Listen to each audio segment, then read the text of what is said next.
अफगानिस्तान हमसे छीना ब्रिटेन, पाकिस्तान हमसे तोड़ा ब्रिटेन, बांग्लादेश हमसे तोड़ा ब्रिटेन, म्यांमार तोड़ा ब्रिटेन। उस ब्रिटेन से हम नहीं दुश्मनी करते। अफगानिस्तान में कितने लोगों को मारा, आप अमेरिका को हत्यारा कह सकते हैं? नहीं। इराक का देश उजाड़ दिया शीत युद्ध की जगह, आप हत्यारा कह सकते हैं?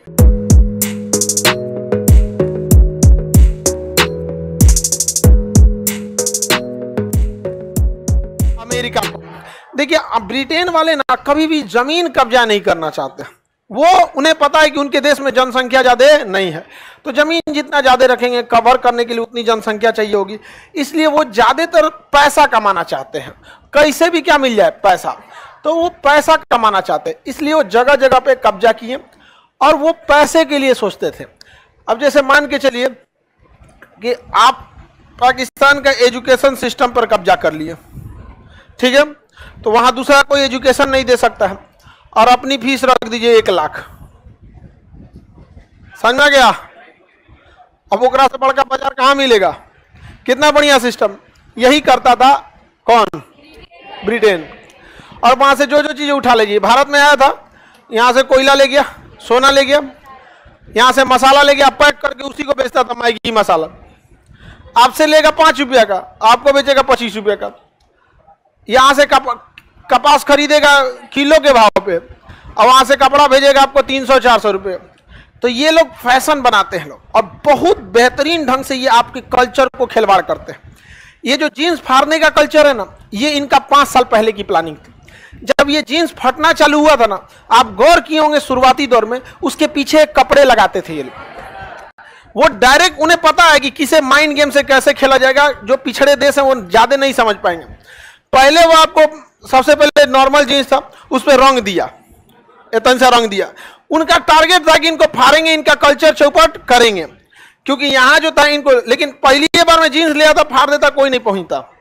तो सबसे पहले जीन्स में यह रंग दिया, रंगने के बाद 3 साल में धागा होगा लटकाया, कहा कि आज आज बाबू 1 साल इस फैशन को रहने, 100 साल का प्लान लेके चलते हो आप लोग।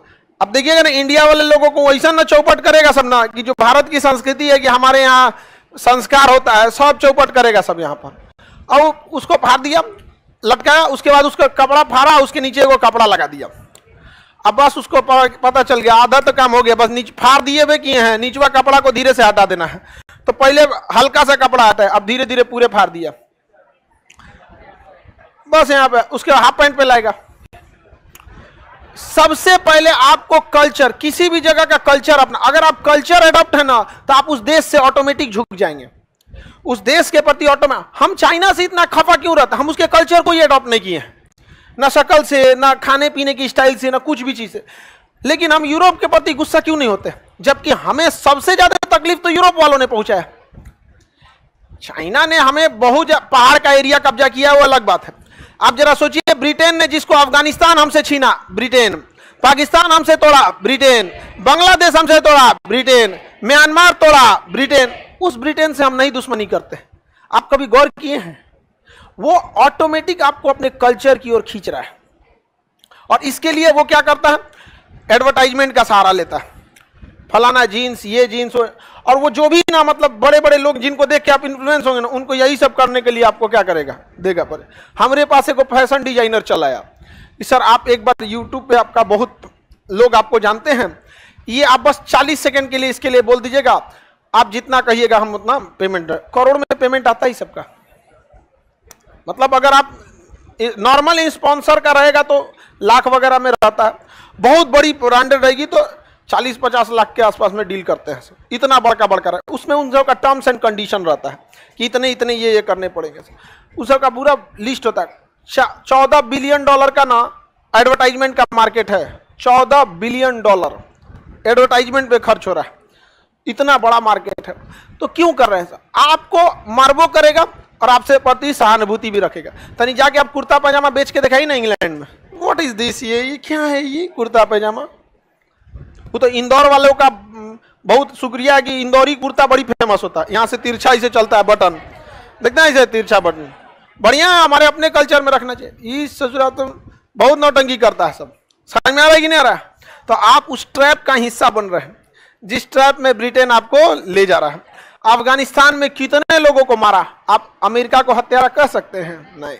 इराक का देश उजाड़ दिया शीत युद्ध की जगह, आप हत्यारा कह सकते हैं? 27 करोड़ बम गिराया वियतनाम में, आप हत्यारा कह सकते हैं? नहीं।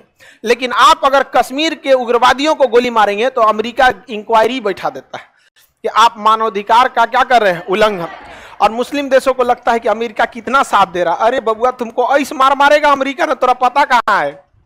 भारत में इतना पढ़े लिखे लोग हैं तो पता ही नहीं चल पा रहा है, तो तुम्हारा कौन जाएगा पूछने? तो कौन डेक्ची का मसाला है ये सब। आगे बढ़े। वेस्टर्न कल्चर नहीं, वेस्टर्न कल्चर, आप किसी को वेस्टर्न कल्चर से मना करिएगा, वो क्या करेगा, आपके ऊपर लगा देगा पूरे कंजर्वेटिव विचारधारा के हो, हमारी अपनी आजादी है, ये है। आप समझो ये उसके ट्रेंड है। आप किसी को मना करोगे मानेगा ही नहीं वो, क्योंकि वो पहले से हथियार बनाने से पहले बुलेट प्रूफ बना के रखा। My body my right. अजब हाल है। हमारा संविधान का अनुच्छेद 51 के क में मूल कर्तव्य है। उस मूल कर्तव्य में लिखा है कि भारत की सांस्कृतिक धरोहर को बचा कर रखना। तो तुम्हारी अपनी आजादी अपने जगह, हमारे देश की सांस्कृतिक धरोहर को बचा के रखना, ये हमारा जिम्मेदारी। लेकिन ये आपको पता लगने नहीं देंगे, वो आपको केवल अनुच्छेद 19 बताएंगे, अभिव्यक्ति की स्वतंत्रता। अरे स्वतंत्रता भाड़ में गई लो, यहाँ पर मूल कर्तव्य। और आपकी स्वतंत्रता पर बैन लगाया जा सकता है, लेकिन कर्तव्य पर बैन नहीं लगाया जा सकता है। समझ में आ गया कि नहीं आ गया? आप मना के देखिए, नहीं मानेंगे, बल्कि आप उन्हें अंग्रेजों की चाल बताइए कि आप जिस चाल में फंस रहे हैं, इसकी रूपरेखा आज से 10 साल पहले लगाई जा चुकी थी। यहाँ पर समझ में आ गया कि नहीं आ गया? सब चौपट कर रहा है सब देश को। लाइव वाला समझ में आ रहा है कि नहीं आ रहा है? थैंक यू सर बोल रहा है। तुरा समझ में नहीं आ रहा था पहले से, हमारा थैंक यू सर बोलता है। तो ब्रिटेन वाले यही करते हैं सब।